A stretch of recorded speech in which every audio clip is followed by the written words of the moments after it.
पहले तो happy friendship day, बहुत बहुत शुभकामनाएं।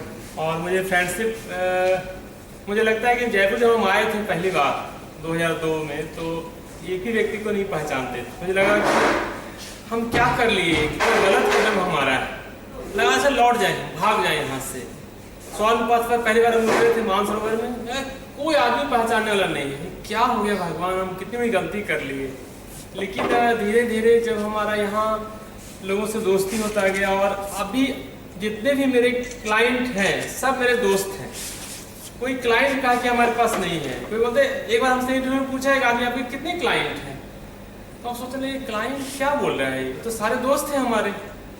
तो मुझे लगता है कि जीवन में दोस्ती से बढ़ के कुछ नहीं, और हम अपने परिवार वाले से ज़्यादा वैल्यू दोस्त को देते हैं, क्योंकि जितना मेरे डेवलपमेंट में दोस्त काम आए हैं, परिवार वाले काम नहीं आए हैं। तो मुझे ऐसा लगता है कि जीवन में जितने ज़्यादा हो सके फ्रेंडशिप आपको रखने चाहिए, बनाने चाहिए। और फ्रेंड एक ऐसा होता है जिसको आप चूज कर सकते हैं, आप इच्छा से चूज कर सकते हैं कि किससे दोस्ती रखना है, किससे दोस्ती नहीं रखना है। लेकिन आपके परिवार के जो रिलेशन है उसमें आपका कोई इच्छा नहीं, चॉइस नहीं है आपके पास। वो आपके भाई है तो है, भतीजा है तो है आपका। लेकिन एक फ्रेंड एक ऐसा है जिसको कि आप अच्छे से परख सकते हैं, देख सकते हैं, चूज कर सकते हैं।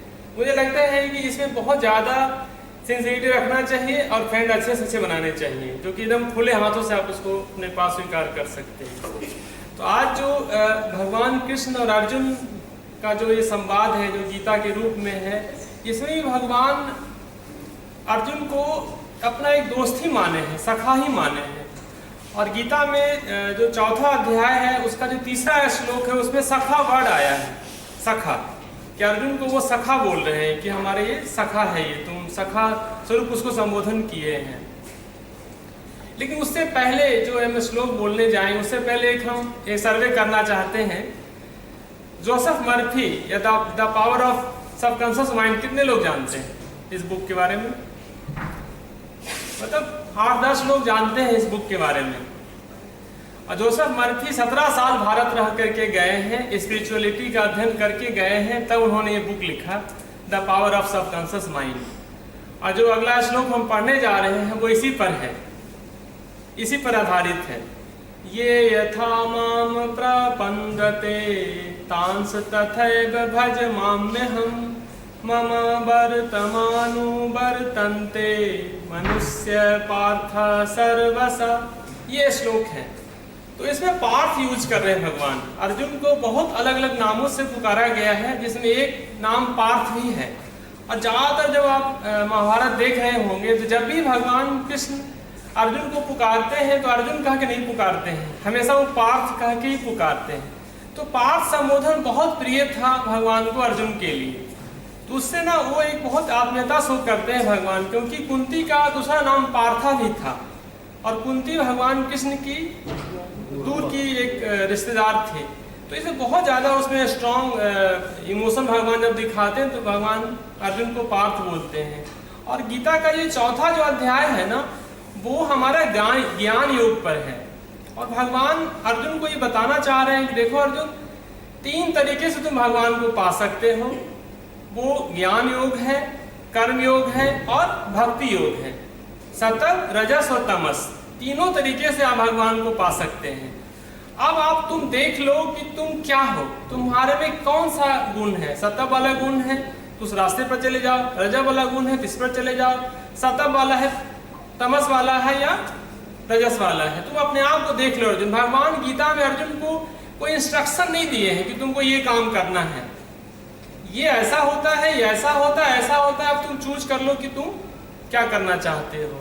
इस श्लोक में भगवान कह रहे हैं कि आप जिस प्रकार से तुम मुझे याद करोगे अर्जुन, जिस प्रकार से तुम मुझे भजोगे, हम तुम्हें उसी रूप में तुमको मिलेंगे। The power of subconscious mind, जो जोसेफ मर्फी बार बार उस किताब में कहते जा रहे हैं। तो उनका 200 पेज का किताब भगवान के सिर्फ एक श्लोक में समाहित हो जाता है, खत्म हो जाता है। तो हम अपने चीजों को नहीं पढ़ रहे हैं, नहीं जान रहे हैं, और Joseph Murphy power of subconscious mind करते रहते हैं। तो ये हमारी विडंबना है कि हम अपने चीजों को नहीं देख पा रहे। जो कहते हैं ना, वर्ल्ड विदिन, अपने अंदर झांको, अपने अंदर झांको। अपना इतिहास, अपना जो कल्चर, अपने जो ज्ञान है ना, वो बहुत आगे है अभी भी दुनिया वालों से। सिर्फ उसको अंदर जाके देखने भर की जरूरत है।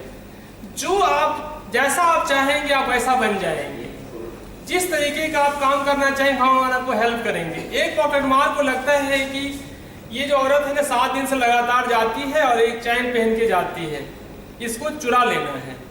भगवान कहते हैं कि हाँ बेटा एकदम कर लीजिए, आप चुरा लीजिए इसको। वो चुरा लेता है, वो उसको वहां सफल हो जाता है। भगवान कह रहे हैं कि आप जो कुछ कहोगे ना हम तुमको कर देंगे, उसके पाप के भागी तुम बनोगे।